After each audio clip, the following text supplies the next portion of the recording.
should have peed before I came up here.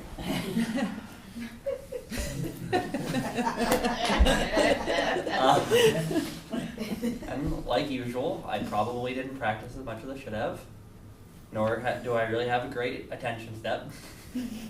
So I'm just going to say, who needs a great attention step? Because all you need is love. I am a big Beatles fan. I have been for years. Over the past year or so, it's pretty much like the primary band I listen to whenever I want to listen to music, which is great because they have tons of variety. Now, for my survey, probably a basic thing, but 100% of you know who they are. Most of you know who the members of the Beatles were. So hopefully I have something I can teach you. And for those who know nothing, well, I'm going to ramble on for about 10 minutes. So today I'm going to talk about a little bit about their basic beginning history, how they became a worldwide sensation, and their later years, and their downfall. So, start from the beginning-ish. The name The Beatles comes from the beat music scene in early 1960s Britain. They started their rise to modest popularity in their hometown of Liverpool, and then around 1960. Eventually, in those years, they also became big in Germany, of all places. One of their most notable, they toured along coastal German cities. And at this point, they consisted of the all-star lineup of Paul McCartney, John Lennon, George Harrison, and Pete Best. And in 1963, they unceremoniously kicked out that fourth guy that nobody's ever heard of, and brought in their great young new drummer, Ringo Starr.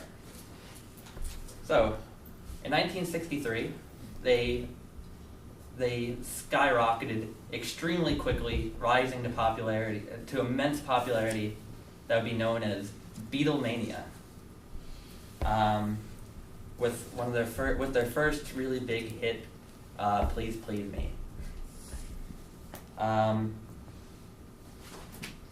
They sparked what would become known as the British Invasion, which was sort of like a huge, they popularized British music in America, which would start to become huge in the upcoming years with such bands such as like the Rolling Stones starting to become popular. And according to Walter Everett of Oxford Music Online, their 1963 performance on The Ed Sullivan Show brought in 73 million viewers. Not only that, but according to Frank Richard of CultureTrip.com, they held the top 5 Billboard Top 100 spots, which is a record that still nobody has ever beaten since. So they went on becoming this huge sensation for a few more years until 1966, where after some slightly irreligious comments about being bigger than Jesus, their concerts became a little less safe for particularly John Lennon, with even having a slight bomb threat. And they had their last public concert in 1966 at Candlestick Park. And after that, they would change massively. Instead of pouring all their time into being on the road, they would put all of their creative energy into recording studios, where they would start to become one of the most different, I guess, experimental bands of all time.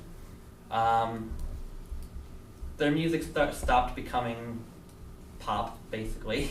They were almost like a boy band, as think One Direction from today. And they would release two of the most famous albums of all time: Sgt. Pepper's Lonely Hearts Club Band in 1967, and their album just known as The Beatles in 1968, otherwise known as the White Album. And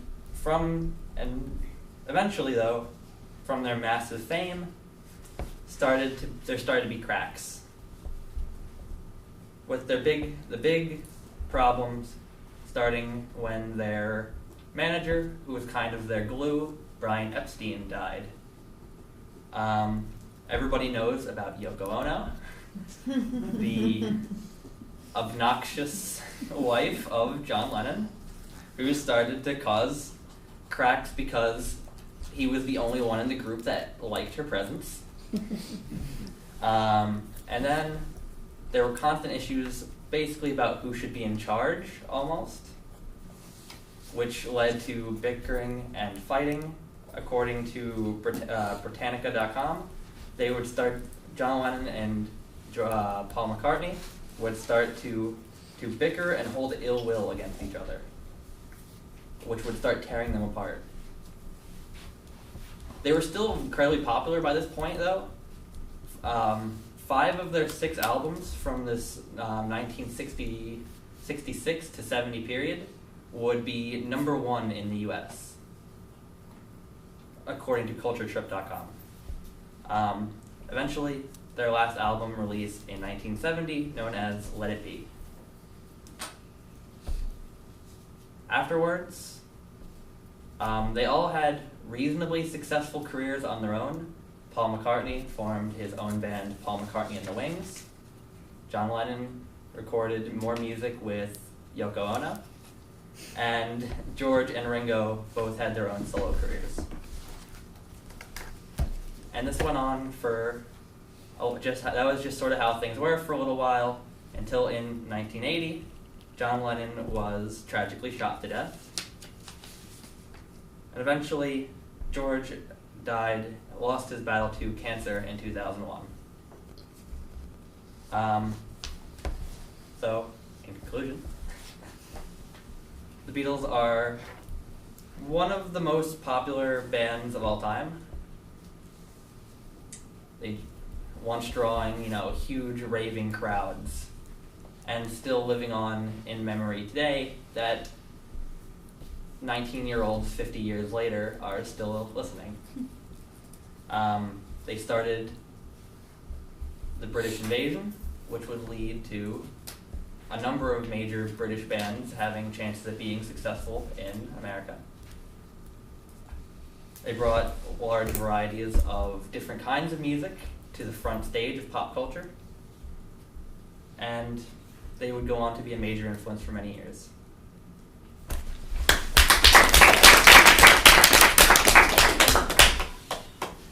Thank you very much.